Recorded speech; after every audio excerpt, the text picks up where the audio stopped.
The simplest things are the truest. So often we tell ourselves that something's too simple or too easy, or we already know that.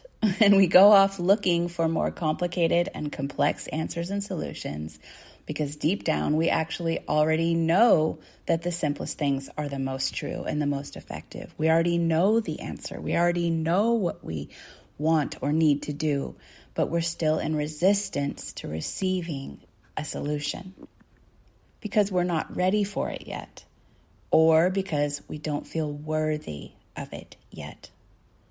Part of us wants the solution, but a bigger part of us wants to stay in the problem because it's the more familiar and known place to be, and therefore it feels more safe.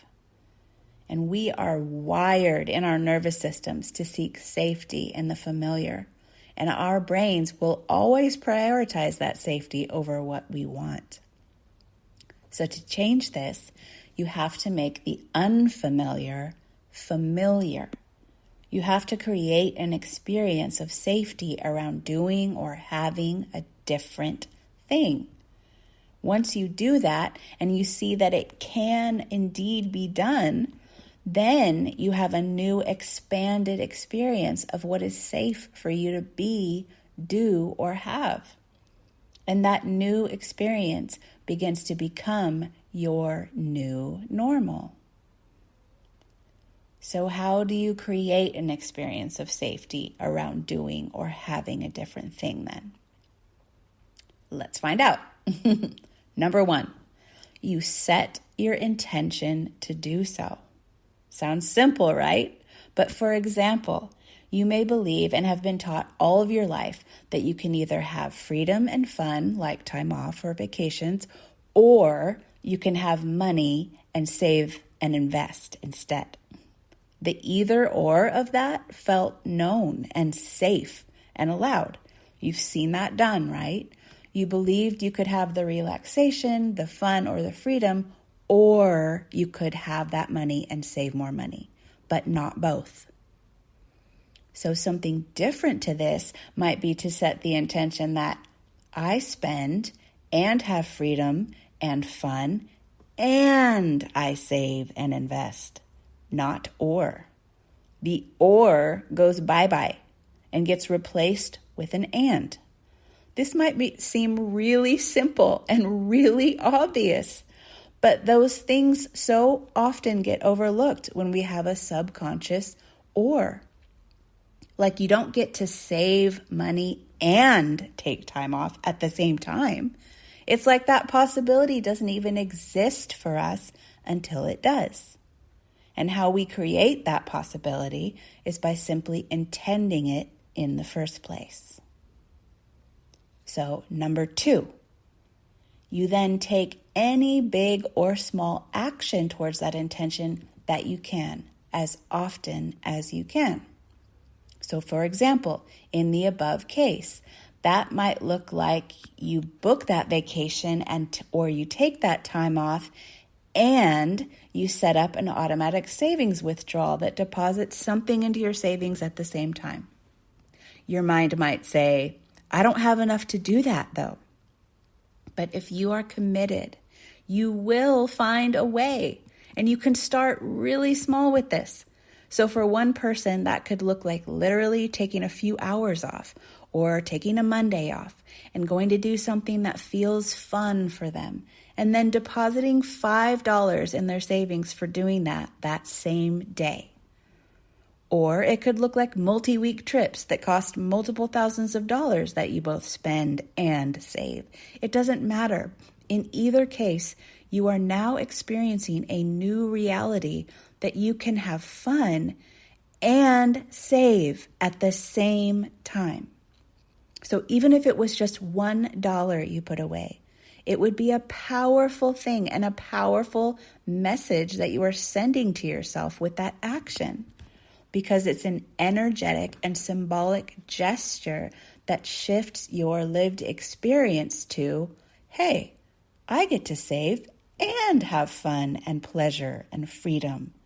And over time, those actions will completely shift your reality. Number 3, you move through any and all resistance, feelings, breakdowns, and freakouts that happen in the process until you break through to your new level and new reality. Changing old patterns and creating new ones brings up your stuff. It's okay and it's normal. Get support from people who are doing that too, so that it begins to normalize the new for you instead of just repeating and reinforcing the same old patterns and knowns. If you are surrounded in people who believe that they can either save or have fun or have time, have money or have freedom, that they can either have pleasure or save, if you don't have anyone in your world who also believes that you can have and do both, it's just going to be a lot harder for you to make that your new normal, because we are wired for belonging and safety. So if our new belief threatens the safety of our belonging, we will override it and go back to our old ways every time. Subconsciously and unconsciously, but it will happen. The truth is that the journey from where you are to where you want to be in your life is a healing journey of your heart and soul. And you deserve to receive the immense fruits of that goodness. No matter how temporarily painful it can sometimes be to move through that discomfort to new levels of joy and abundance in your life. That does not mean it has to be painful or even that it's going to be painful. But if and when you are experiencing those painful, hard times on your journey, know that that is a normal part of the process of expanding your container, of expanding your edges in all the ways, the money ways, the love ways, the relationship ways, all the ways. And if you would like some help with that, here's 3 ways I can help. Number 1, you can get these posts to your inbox by going to sunnychapman.com/you.